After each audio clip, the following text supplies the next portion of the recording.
আমরা এমন একটি সমাজ গড়ে তুলতে চাই যেখানে উন্নয়ন হবে অন্তর্ভুক্তিমূলক, টেকসই এবং মানবিক। আসুন আমরা এই মানবিক উন্নয়ন অবকাঠামোকে রক্ষা এবং শক্তিশালী করি এবং একে মুনাফাচালিত বাণিজ্যিক ব্যাংকে রূপান্তর করা আত্মঘাতী হতে পারে। এই ক্ষুদ্র ঋণের প্রাণশক্তি এটা কোনো প্রচলিত ব্যাংক ব্যবস্থার বিকল্প নয়, বরং আলাদা একটা বাস্তবতা। বাস্তবতাটা কি? ক্ষুদ্র ঋণের প্রকৃত পরিচয় এটা কোনো আর্থিক পণ্য নয়।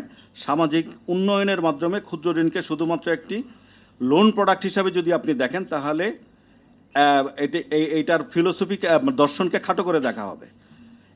এইটা হলো একটা সামাজিক কেন্দ্রিক উন্নয়ন প্রক্রিয়া, যেখানে অর্থনৈতিক সহায়তার পাশাপাশি মানুষের সক্ষমতা, আস্থা এবং সামাজিক বন্ধন গড়ে তোলার উপরে জোর দেওয়া হয়।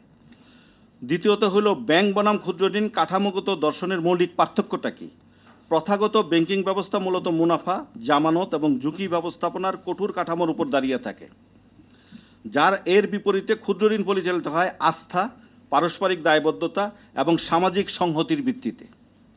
এখানে ঋণ গ্রহীতা শুধু গ্রাহক নয়, তারা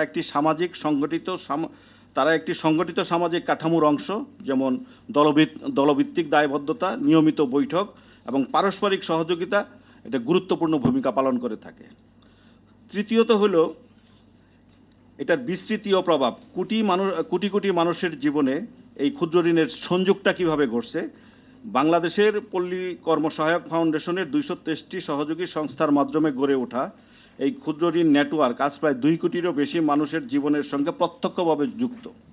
এই বিশাল কাঠামো কেবল ঋণ বিতরণেই সীমাবদ্ধ নয়, এটি একটি প্রশিক্ষণ, উদ্যোক্তা উন্নয়ন, নারীর ক্ষমতায়ন, স্বাস্থ্যসেবা সচেতনতা এবং সামাজিক নিরাপত্তার জোরদার করার মতো বহুমাত্রিক কার্যক্রম পরিচালনা করে। Micro credit regulatory authority, MRA, NGO bureau এবং পিকেএসএফের মধ্যে একটা শক্তিশালী সমন্বয় তৈরি করতে হবে, যাতে তদারকি ব্যবস্থা আরও আধুনিক হয়, কিন্তু তা যেন সেবার পথে বাধা না হয়ে দাঁড়ায়। আরেকটা সবচেয়ে বড়ই হলো সামাজিক নিরীক্ষা।